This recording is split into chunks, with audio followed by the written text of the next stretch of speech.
স্বাভাবিক হয়ে আসছে খাগড়াছড়ির পরিস্থিতি। ফ্যাসিস্টের দোসরদের ইন্ধনে পরিস্থিতি অশান্ত করা হচ্ছে, অভিযোগ স্বরাষ্ট্র উপদেষ্টার। নির্বাচনে সহযোগিতার আশ্বাস ব্রিটিশ হাইকমিশনারের। প্রশাসনের স্বৈরাচারী দোসরেরা থাকলে নির্বাচন সুষ্ঠু হবে না, আশঙ্কা মেজর হাফিজের। গণ অভ্যুত্থান দমনে সারা দেশে 3,05,000 রাউন্ড গুলি ছোড়ে আইনশৃঙ্খলা বাহিনী। ট্রাইব্যুনালে সাক্ষীর তথ্য।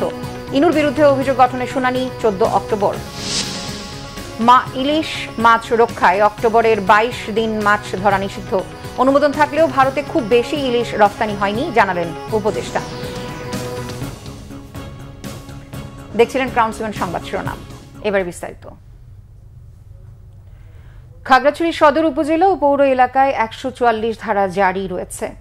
অনেকটা স্থবির হয়ে আছে জনজীবন। তবে লাশ সৎকারের সুবিধার্থে ও আহতদের চিকিৎসার জন্য খাগড়াছড়ি চট্টগ্রাম ও খাগড়াছড়ি ঢাকা সড়ক অবরোধ শিথিল করেছে যুগ্ম বিক্ষোভকারীরা। খাগড়াছড়ি প্রতিনিধি HM প্রফুল্লর তথ্য ছবিতে ডেস্ক রিপোর্ট। 144 ধারা জারিতে শনিবার থেকে এখন পর্যন্ত অবরুদ্ধ গোটা খাগড়াছড়ি জেলা।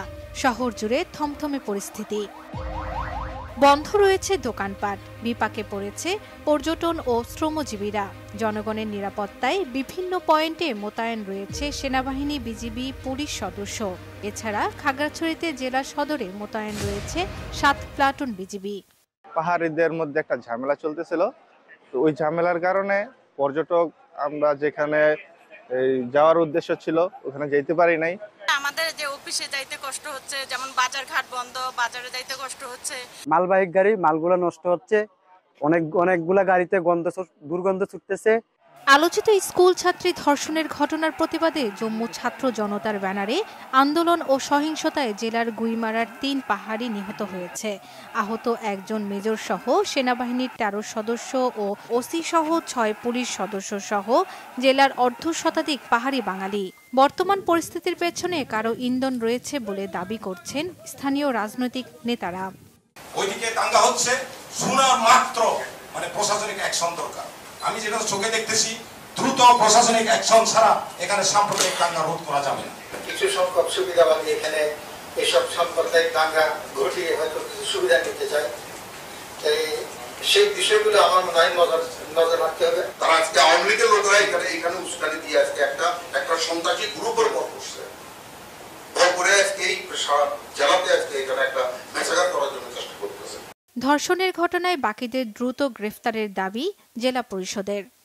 আপনাদের যে দাবি দেওয়া আছে এগুলো আমরা পূরণ করতে যাই, শুনতেছে আমরা ব্যবস্থা গ্রহণ করতে যাই। কিন্তু এই যে অবরোধ দিয়ে আপনি অন্য দিকে চলে যাবেন, বিষয়টা এটা গ্রহণযোগ্য না কোনোভাবে, এটা হতে পারে না। এটা স্বাধীন দেশে এটা হতে পারে না। প্রতিবাদ করছে একজন আসামিদের ধরা হোক। এখন 2 জনের নাম বলতে পারে নাই, একজনের নাম বলছে তাকে ধরা হয়েছে, সে ওই আসামি কিনা সেটাও জানা নাই। পাহাড়ের সাম্প্রদায়িক সম্প্রীতি অক্ষুণ্ণ রাখতে সব মহলের সচেতনতা আশা করছেন সচেতনরা। শর্মিলা কেয়া, বাংলাভিশন নিউজ ডেস্ক। প্রতিবেশী দেশ ও ফ্যাসিবাদীদের মদদে খাগড়াছড়িতে অস্থিরতা তৈরি হয়েছে বলে মনে করেন স্বরাষ্ট্র উপদেষ্টা মোহাম্মদ জাহাঙ্গীর আলম চৌধুরী। তিনি বলেন, দেশে যাতে দুর্গাপূজা উৎসব মুখর না হয় সেজন্যই খাগড়াছড়িতে এমন ঘটনা ঘটানো হচ্ছে। সকালে রাজধানীর পুরাতন রমনা থানা কমপ্লেক্সে ঢাকা মেট্রোপলিটন পুলিশের 5টি থানার প্রশাসনিক কাম ব্যারাক ভবন নির্মাণ কাজের ভিত্তি ফলক উন্মোচন শেষে সাংবাদিকদের কথা বলেন স্বরাষ্ট্র উপদেষ্টা। বলেন, সন্ত্রাসীরা পাহাড় থেকে গুলি করছে, তাদের অপতৎপরতা রুখে দিতে কাজ করছে আইনশৃঙ্খলা বাহিনী। স্বরাষ্ট্র উপদেষ্টা বলেন, আটকা পড়া পর্যটকদের বেশিরভাগকে ফিরিয়ে আনা হয়েছে। খাগড়াছড়ির পরিস্থিতি এখন নিয়ন্ত্রণেও বলে জানান স্বরাষ্ট্র উপদেষ্টা। থানা ভবন নির্মাণ কাজের উদ্বোধন অনুষ্ঠানে তিনি বলেন, জনদুর্ভোগ নিরসন, পুলিশি সেবা মানুষের দোরগোড়ায় পৌঁছে দেয়া ও থানার সেবার মান আরও উন্নত ও আধুনিক করার লক্ষ্যে রাজধানীর প্রতিটি থানা নিজস্ব ভবনে স্থানান্তরে প্রয়োজন ব্যবস্থা নেওয়া হচ্ছে। সনাতন ধর্মীদের একটা সবচেয়ে বড় উৎসব কিন্তু চলছে। এই উৎসবটাকে যেন আমরা শান্তিপূর্ণভাবে করার জন্য আমরা সব ধরনের প্রস্তুতি নিচ্ছি। বাট একটা মহল যারা চাচ্ছে যে এই উৎসবটা যেন ভালোভাবে এবং ধর্মীয় উদ্দীপনার সাথে এবং উৎসব মুখরভাবে হইতে না পারে, এই জন্য একটা মহল কিন্তু চেষ্টা করতেছে।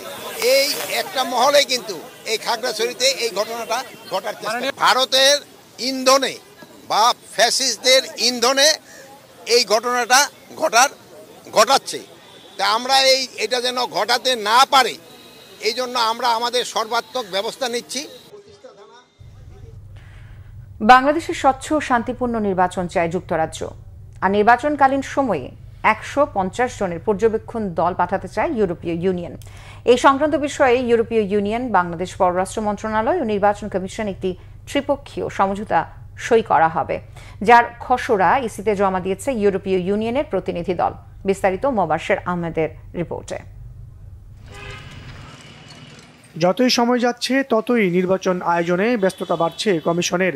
ফেব্রুয়ারিতে ত্রয়োদশ জাতীয় সংসদ নির্বাচন অনুষ্ঠানের ধারাবাহিক কার্যক্রমের অংশ হিসেবে সোমবার সকালে প্রধান নির্বাচন কমিশনারের সাথে বৈঠক করেছেন বাংলাদেশে নিযুক্ত যুক্তরাজ্যের high commissioner Sarah cook.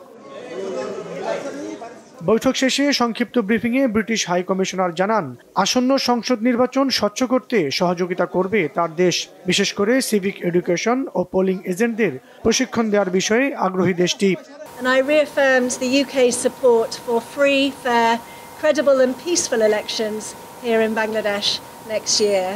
We commend the efforts of the Election Commission and the interim government, and with our international partners, the UK is supporting the Election Commission, particularly through national civic education programs, particularly for vulnerable groups here in the country, and also the training of polling staff.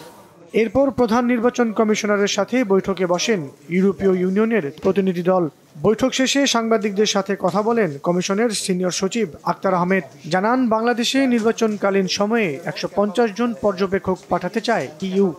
একটা MoU করবেন আমাদের সাথে, foreign ministry আমাদের সাথে এবং EU, এটা দ্বিপাক্ষিক mu হবে, যে এমইউর ধারাবাহিকতায় ওনাদের প্রতিনিধি দলরা আসবেন। আমরা জানতে চেয়েছিলাম যে মোটামুটিভাবে আপনাদের প্রতিনিধি দলের সদস্য সংখ্যা কত হবে।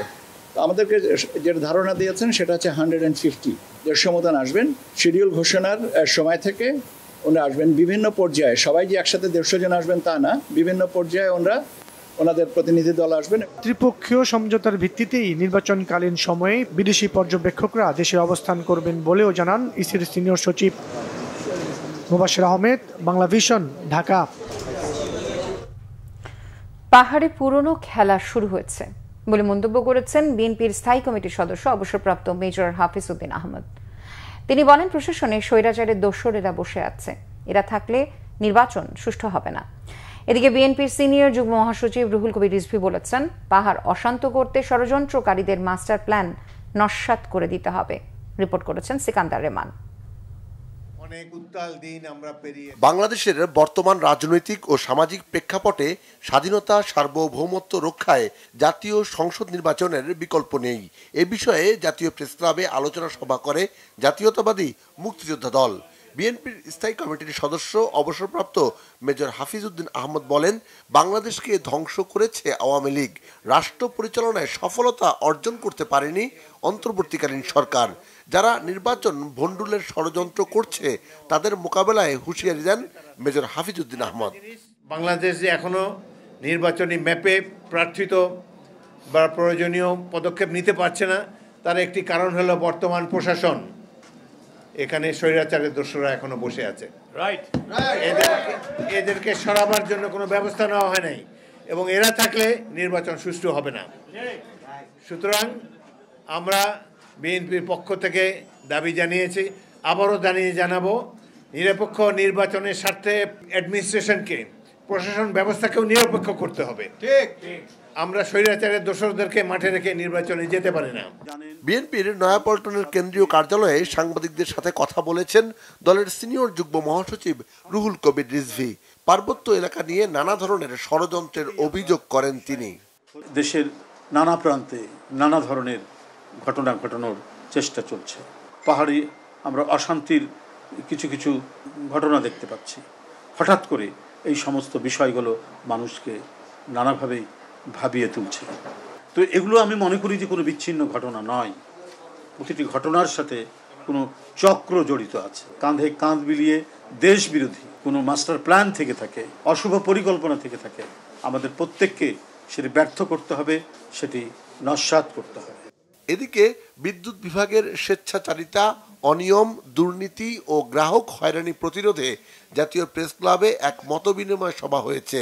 সব অন্যায় অবিচারের বিরুদ্ধে প্রতিবাদ ও প্রতিরোধ অব্যাহত রাখার কথা জানান বিএনপি চেয়ারপারসনের উপদেষ্টা Abdus Salam. Sikandar রেমান, Bangla vision, Dhaka. July August গণঅভ্যুত্থান দমনে সারা দেশে ৩,০৫,৩৩১ রাউন্ড গুলি ছোড়ে আইনশৃঙ্খলা বাহিনী।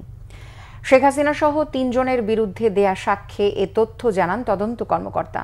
এদিকে জুলাই আগস্ট আন্দোলনে কুষ্টিয়ায় ৬ জনকে হত্যার ঘটনা সহ মানবতা বিরোধী অপরাধের মামলায় সাবেক তথ্যমন্ত্রী ও জাসদ সভাপতি হাসানুল হক ইনুর বিরুদ্ধে অভিযোগ গঠনের শুনানির জন্য আগামী ১৪ অক্টোবর দিন ধার্য করেছে ট্রাইব্যুনাল ২। আহমেদ সারওয়ারের রিপোর্ট। জুলাই আগস্ট গণ অভ্যুত্থানে সাবেক প্রধানমন্ত্রী শেখ হাসিনা সহ ৩ জনের বিরুদ্ধে দ্বিতীয় দিনের মতো সাক্ষ্য দেন মামলা তদন্ত কর্মকর্তা মোহাম্মদ আলমগীর। সাক্ষ্যে তিনি জব্দ করা বিভিন্ন পত্রিকার কাটিং এবং তথ্যচিত্র ট্রাইব্যুনালে উপস্থাপন করেন। বিচারপতি গোলাম মর্তুজা মজুমদারের নেতৃত্বে আন্তর্জাতিক অপরাধ ট্রাইব্যুনালে তদন্ত কর্মকর্তা সাক্ষ্য শেষ না হওয়ায় মঙ্গলবার পর্যন্ত মুলতবি করা হয়।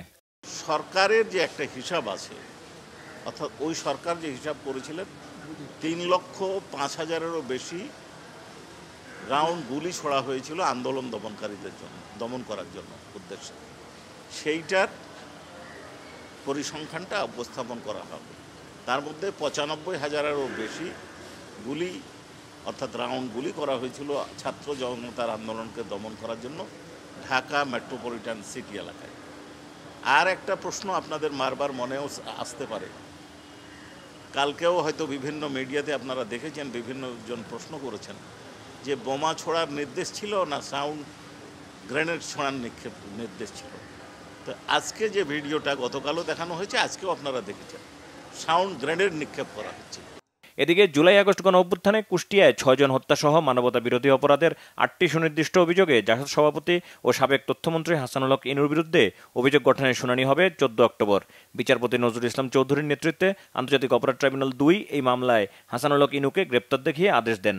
হাসানুল হক ইনু সাহেবের বিষয়ে আজকে ওনার যেহেতু একটা প্রি ট্রায়াল প্রসেস ছিল আগে, সেটা গতকাল নিষ্পত্তি হয়েছে। যেহেতু তার বিরুদ্ধে নতুন মামলা অর্থাৎ পূর্ণাঙ্গ চার্জ, ফরমাল চার্জ আকারে দাখিল হয়েছে, সেই মামলায় গত বৃহস্পতিবার কগনিজেন্স হয়েছিল। সেই কগনিজেন্স নেওয়ার পরে আজকে তাকে পিডাব্লিউ মলে অনারেবল ট্রাইব্যুনাল 2-এ হাজির করা হয়েছে এবং তাকে সেই মামলায় কাস্টোডি ওয়ারেন্ট অর্থাৎ CW ইস্যু করা হয়েছে। একই ট্রাইব্যুনালে রংপুরের শহীদ আবু সাইদ হত্যা মামলায় নবম সাক্ষী বেগম রোকেয়া বিশ্ববিদ্যালয়ের গণিত বিভাগের শিক্ষার্থী মোহাম্মদ আরমান হোসেন সাক্ষ্য দেন। আহমেদ সারওয়ার, বাংলা ভিশন, ঢাকা। মা ইলিশ মাছ রক্ষায় অক্টোবরের ২২ দিন মাছ ধরা নিষিদ্ধ করেছে সরকার। সোমবার দুপুরে সচিবালয়ের মৎস্য ও প্রাণী সম্পদ উপদেষ্টা ফরিদা আক্তার সংবাদ সম্মেলনে একথা জানান। অনুমোদন থাকলেও ভারতে খুব বেশি ইলিশ রফতানি হয়নি বলেও জানান তিনি। ইলিশের দাম কমাতে না পারায় দুঃখ প্রকাশ করেন মৎস্য ও প্রাণী সম্পদ উপদেষ্টা। সচিবালয়ে মা ইলিশ সংরক্ষণ অভিযান সম্পর্কে জানাতে গিয়ে বললেন, জাটকা ইলিশ আহরণে নিষেধাজ্ঞার পরেও এবছর জুলাই ও আগস্ট মাসে গত বছরের তুলনায় কমেছে ইলিশ আহরণ। উপদেষ্টা জানান, আগামী ৪ থেকে ২৫ অক্টোবর পর্যন্ত ২২ দিন দেশের অভ্যন্তরীণ ও সমুদ্র উপকূলে ইলিশ মাছ ধরা, পরিবহন, মজুত, বাজারজাতকরণ ও বিক্রি সম্পূর্ণ নিষিদ্ধ থাকবে। জানান, এ সময় ৬,২০,১৪০ জেলে পরিবারকে দেওয়া হবে ২৫ কেজি করে VGF এর চাল। পূজা উপলক্ষে এবছর এখন পর্যন্ত ভারতে প্রায় ১০৩ টন ইলিশ রফতানি করা হয়েছে বলে জানান উপদেষ্টা। যে আমরা একেবারেই মাঠ পর্যায়ের তথ্য এনে বলতে পারছি যে কি কি কারণে হচ্ছে না, এবং এইটাও বের করেছে যে এটা গত ১ বছরের ঘটনা না, এটা কিন্তু গত ২০২০ থেকে কিন্তু কমে আসছে। আমরা সেই কমার মধ্যে পড়েছি এবং দামটা কিন্তু গত বছরও যে খুব কম ছিল তা না, তার আগের বছরও বেশি ছিল। তো ফলে এটা আমি আমার ব্যর্থতা বলবো না, আমি বলবো যে আমার একটা আমি দেখে যেতে পারলাম না, এটাই হলো যে কিন্তু আশা করি, আমি খুবই আশাবাদী যে আগামীতে অন্তত পরিবর্তন হবে। নরসিংদীতে যুবদল নেতাকে গুলি করে হত্যা করেছে সন্ত্রাসীরা। সকালে আলোকবালি এলাকায় এই ঘটনা ঘটে। নিহত সাদেক মিয়া আলোকবালি ইউনিয়নের মুরাদনগর গ্রামের ইউনিয়ন যুবদলের যুগ্ম আহ্বায়ক ছিলেন। পুলিশ জানায় বেশ কয়েকদিন ধরেই সদর উপজেলার চরাঞ্চল আলোকবালিতে আধিপত্য বিস্তারকে কেন্দ্র করে দুপক্ষের মধ্যে উত্তেজনা বিরাজ করছিল। এর প্রেক্ষিতে দফায় দফায় সংঘর্ষের ঘটনা ঘটে। এরই রেশ ধরে সোমবার সকালে পুনরায় দুপক্ষের মধ্যে সংঘর্ষের ঘটনায় একজন নিহত সহ আরও বেশ কয়েকজন আহত হয়। বর্তমানে এলাকার পরিস্থিতি স্বাভাবিক রয়েছে, তবে অনাকাঙ্ক্ষিত ঘটনা এড়াতে এলাকায় অতিরিক্ত পুলিশ মোতায়েন করা হয়েছে। দুর্গাপূজা উপলক্ষে বন্ধ চট্টগ্রাম বিশ্ববিদ্যালয় ক্যাম্পাস থাকলেও থেমে নেই চাকসু নির্বাচনের প্রার্থীদের প্রচারণা। পূজার ছুটিতে যে শিক্ষার্থীরা বাড়ি যায়নি তাদের সাথে কুশল বিনিময় করছেন প্রার্থীরা, চাইছেন ভোটারদের দোয়া ও সমর্থন। পূজা উপলক্ষে গত শুক্রবার থেকে চট্টগ্রাম বিশ্ববিদ্যালয় বন্ধ থাকলেও বিভিন্ন হল ও কটেজে থাকা শিক্ষার্থীদের মধ্যে প্রচারণা চালাচ্ছেন চাকসু নির্বাচনের বিভিন্ন প্যানেলের প্রার্থীরা। বিশ্ববিদ্যালয়ের বিভিন্ন হল, কটেজ, ঝুপড়ি সহ ক্যাম্পাস প্রাঙ্গণে যেখানেই সাধারণ শিক্ষার্থীদের দেখা মিলছে সেখানেই প্রার্থীদের প্রচারণা ও কুশল বিনিময় করতে দেখা গেছে। আবার যেসব শিক্ষার্থী ছুটিতে বাড়িতে গেছেন তাদের অনেকের সাথে অনলাইনেই চলছে চাকসু নির্বাচনের প্রার্থীদের যোগাযোগ। আগামী 15 অক্টোবর অনুষ্ঠিত হবে চাকসু নির্বাচন। দেশের বিভিন্ন জায়গার আরো কিছু খবর নিয়ে এবার দেখুন একটি ডেস্ক রিপোর্ট। বিএনপির স্থায়ী কমিটির সদস্য গয়েশ্বর চন্দ্র রায় বলেছেন, যতদিন রাষ্ট্র থাকবে, যতদিন রাজনীতি থাকবে, ততদিন ষড়যন্ত্র থাকবে। কেরানীগঞ্জের মির্জাপুরের নিজ বাড়িতে শারদীয় দুর্গোৎসব উদযাপন উপলক্ষে তিনি কথা বলেন। অনুষ্ঠানে বিএনপির স্থায়ী কমিটির আরেক সদস্য সেলিমা রহমানও বক্তব্য রাখেন। দুর্গোৎসব উপলক্ষে গয়েশ্বর চন্দ্র রায়ের বাড়িতে গণভোজের আয়োজন করে। এতে তার নির্বাচনী এলাকা ঢাকা 3 আসনের সর্বস্তরের মানুষ অংশ নেয়। বাংলাদেশ জাতীয়তাবাদী দল বিএনপির ভারপ্রাপ্ত চেয়ারম্যান তারেক রহমানের ঘোষিত রাষ্ট্র কাঠামো মেরামতের 31 দফা রূপরেখা বাস্তবায়নে জনমত গঠন ও জনসচেতনতা সৃষ্টির লক্ষ্যে লিফলেট বিতরণ করা হয়েছে চাঁপাইনবাবগঞ্জে। পৌর এলাকার পুরাতন বাজার থেকে শুরু করে সদর হাসপাতাল এলাকা পর্যন্ত লিফলেট বিতরণ করেন সদর উপজেলা বিএনপির আহ্বায়ক ওবায়দ পাঠান। বিএনপির নতুন সদস্য সংগ্রহ ও নবায়ন কর্মসূচি অনুষ্ঠিত হয়েছে সাভারে। পৌরসভার ইমানদীপুরে কর্মসূচিতে প্রধান অতিথি ছিলেন ঢাকা জেলা বিএনপির সিনিয়র সহসভাপতি ও পৌর বিএনপির সভাপতি খন্দকার শাহ মইনুল হোসেন বিল্টু। অনুষ্ঠানে সভাপতিত্ব করেন ওয়ার্ড বিএনপির সিনিয়র সহসভাপতি আব্দুস সামাদ। উপস্থিত ছিলেন বিভিন্ন পর্যায়ের নেতারা। দুর্গাপূজা উপলক্ষে গাইবান্ধার শাহঘাটা ও ফুলছড়ি উপজেলার বিভিন্ন পূজা মণ্ডপে আর্থিক সহায়তা দিয়েছেন বিশিষ্ট সমাজসেবক নাহিদুজ্জামান নিশাদ। ব্যক্তিগত উদ্যোগে কর্মী সমর্থকদের সঙ্গে নিয়ে তিনি পূজা মণ্ডপ পরিদর্শন করেন। এ সময় আয়োজক, মন্দির কমিটি ও সনাতন ধর্মাবলম্বীদের খোঁজ খবর নেন এবং কুশল বিনিময় করেন। একতা গোষ্ঠী সার্বজনীন পূজা মণ্ডপ পরিদর্শন করেছেন চট্টগ্রাম নৌ অঞ্চলের commander rear admiral Moinul Hasan. এ সময় তিনি বলেন, উৎসবমুখর পরিবেশে পূজা উদযাপনের লক্ষ্যে বাংলাদেশ নৌবাহিনীর মোতায়েন করা কন্টিনজেন্ট উপকূলীয় এলাকায় নিয়মিত টহল কার্যক্রম ও সমন্বিতভাবে নিরাপত্তা দিচ্ছে। মাঠ পর্যায়ের প্রস্তুতি, সার্বিক নিরাপত্তা ব্যবস্থা এবং বিভিন্ন বাহিনীর সমন্বিত কার্যক্রম পরিদর্শন করেন তিনি। নিরাপত্তা ব্যবস্থা নিশ্চিতে মোংলায় পূজা মণ্ডপ পরিদর্শন ও হিন্দু সম্প্রদায়ের মানুষের সাথে মতবিনিময় করেছেন বাংলাদেশ নৌবাহিনী খুলনা অঞ্চলের commander rear admiral AKM Zakir Hossain. Digraj Kali মন্দিরে নৌবাহিনীর মোতায়েন করা কন্টিনজেন্টের টহল কার্যক্রম পরিদর্শন করেন তিনি। মাদক ও দেহ ব্যবসার তীব্র প্রতিবাদ জানিয়ে মানববন্ধন অনুষ্ঠিত হয়েছে ঠাকুরগাঁওয়ে। সদর উপজেলার সালন্দর ইউনিয়নে 8 ও 9 নম্বর ওয়ার্ডবাসীর আয়োজনে কালীতলা ব্রিজের সামনে কর্মসূচি হয়। নীলফামারীতে ডিলারদের পরিবহন খরচ ও বিক্রয় কমিশন বৃদ্ধির দাবি এবং বিদ্যমান সার নীতিমালা বহালের দাবিতে সংবাদ সম্মেলন করেছে বাংলাদেশ ফার্টিলাইজার অ্যাসোসিয়েশনের BFA জেলা ইউনিট। সংগঠনটির জেলা ইউনিটের আয়োজনে স্থানীয় প্রেস ক্লাবে লিখিত বক্তব্য পাঠ করেন সভাপতি আব্দুল ওয়াহিদ। রাজশাহীতে 2009 সালের সার নীতিমালা বহাল রাখার 5 দফা দাবিতে সংবাদ সম্মেলন করেছে Bangladesh fertiliser association BFA। Stadium মার্কেটের BFA এর কার্যালয়ে সংবাদ সম্মেলনে লিখিত পাঠ করেন সংগঠনটির সভাপতি আবুল কালাম আজাদ। বিশ্ব হার্ট দিবস 2025 উপলক্ষে যশোর 250 শয্যা বিশিষ্ট জেনারেল হাসপাতালে বৈজ্ঞানিক সেমিনার ও র্যালি হয়েছে। হাসপাতালের কনফারেন্স রুমে অনুষ্ঠিত সেমিনারে সভাপতিত্ব করেন হাসপাতালের সুপারিনটেনডেন্ট ডাক্তার মোহাম্মদ হুসেন শাফাত। প্রধান অতিথি ছিলেন যশোর মেডিকেল কলেজের অধ্যক্ষ ডাক্তার AHM আহসান হাবিব। ঝালকাঠির নলছিটিতে উপজেলা স্বাস্থ্য কমপ্লেক্সের চিকিৎসক ও কর্মকর্তা কর্মচারী এবং নলছিটি প্রেস ক্লাবের সদস্যদের সঙ্গে মতবিনিময় করেছেন বিএনপি চেয়ারপারসন বেগম খালেদা জিয়ার উপদেষ্টা ডক্টর জিয়াউদ্দিন হায়দার। বিশেষ অতিথি ছিলেন বিশিষ্ট শিশু বিশেষজ্ঞ ডাক্তার শাকিল মাহমুদ। সিলেটের রোগীদের বিনামূল্যে চিকিৎসা দিতে ব্রিটেন ও ইউরোপের বিভিন্ন দেশের 25 সদস্যের একটি চিকিৎসক দল সিলেটে এসেছে।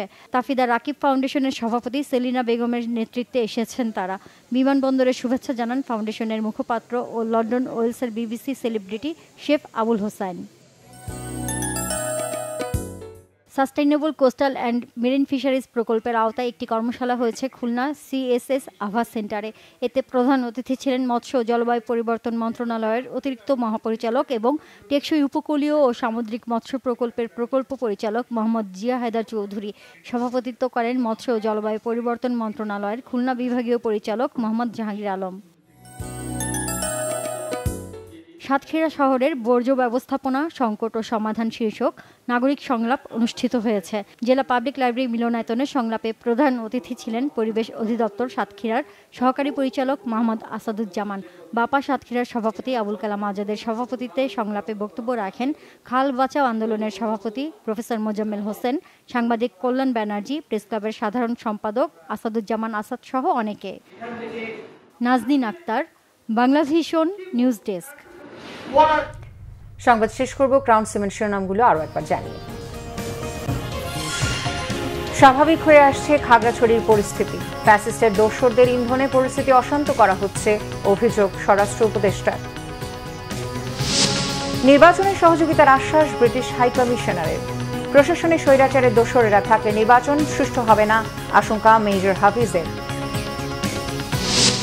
গণ অভ্যুত্থান দমনে সারা দেশে 3,05,000 রাউন্ড গুলি ছোড়ে আইনশৃঙ্খলা বাহিনী। ট্রাইব্যুনালে সাক্ষীর তথ্য। ইনুর বিরুদ্ধে অভিযোগ গঠনের শুনানি 14 অক্টোবর।